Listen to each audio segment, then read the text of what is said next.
পহেলা August বৃহস্পতিবার নতুন কর্মসূচি ঘোষণা করেছে বৈষম্য বিরোধী ছাত্র আন্দোলন। এদিন রিমেম্বারিং দ্য হিরোজ বা নায়কদের স্মরণ কর্মসূচি পালন করা হবে বলে জানানো হয়েছে। সকল শ্রেণী পেশার মানুষের প্রতি বৈষম্য বিরোধী ছাত্র আন্দোলনের নতুন কর্মসূচি পালনে সর্বাত্মক অংশগ্রহণের জন্য বিশেষভাবে অনুরোধ করা হয়েছে। আমরা মরতেও এখন ভয় পাই না, আমরা কিছু বলতেও ভয় পাই না। আমরা যদি ফিরত না যাই বাসায় আমাদের কিছু যায় আসে না। আমি কি বুধবার সন্ধ্যায় গণমাধ্যমে পাঠানো এক সংবাদ বিজ্ঞপ্তিতে এ তথ্য জানিয়েছেন বৈষম্য বিরোধী ছাত্র আন্দোলনের সহ সমন্বয়ক রিফাত রাশিদ। এতে বলা হয়, প্রিয় দেশবাসী, আমাদের প্রিয় বাংলাদেশ আজ সন্ত্রাসের কালোছায়ায় আচ্ছন্ন।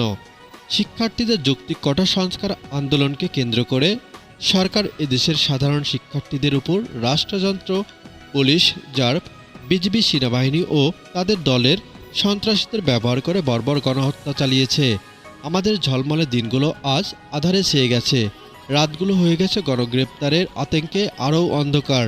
সরকার ও তার মদতপুষ্ট ছাত্রলীগ, যুবলীগ ও যৌথ বাহিনীর মধ্যযুগীয় বর্বরতায় শাহাদত বরণ করেছে শিশুসহ শত শত সাধারণ নাগরিক।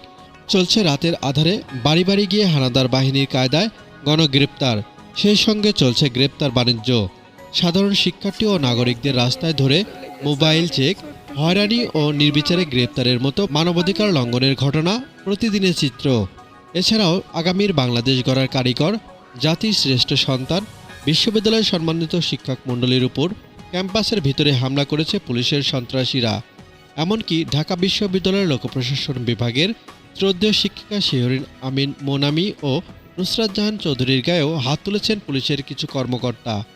আমরা এ সকল ন্যাক্কারজনক ঘটনার জন্য তীব্র নিন্দা ও প্রতিবাদ জানাচ্ছি। একটি স্বাধীন দেশ এমন নজরবিহীন মানবাধিকার লঙ্ঘনের ঘটনা জাতির জন্য অত্যন্ত লজ্জাজনক।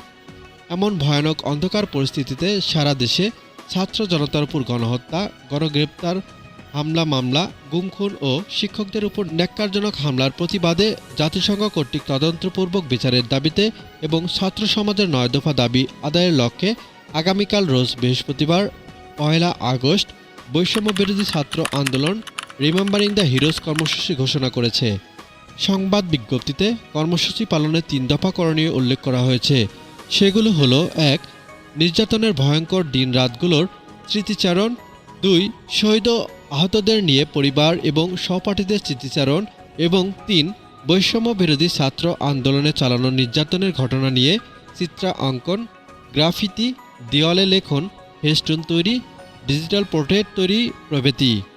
বিজ্ঞপ্তিতে শিক্ষার্থী, শিক্ষক, অভিভাবক, বুদ্ধিজীবী, পেশাজীবী, শ্রমজীবী, ব্যবসায়ী সহ সকল শ্রেণী পেশার মানুষের প্রতি বৈষম্য বিরোধী ছাত্র আন্দোলনের নতুন কর্মসূচি পালনে সর্বাত্মক অংশগ্রহণের জন্য বিশেষভাবে অনুরোধ করা হয়েছে। ধন্যবাদ। আজকের ভিডিও এই পর্যন্তই। ভিডিও ভালো লাগলে অবশ্যই সাপোর্ট করবেন, লাইক, কমেন্ট, শেয়ার করবেন, আপনার মন্তব্য জানিয়ে পাশে থাকবেন এই প্রত্যাশা আজকের ভিডিও এখানে শেষ করছি।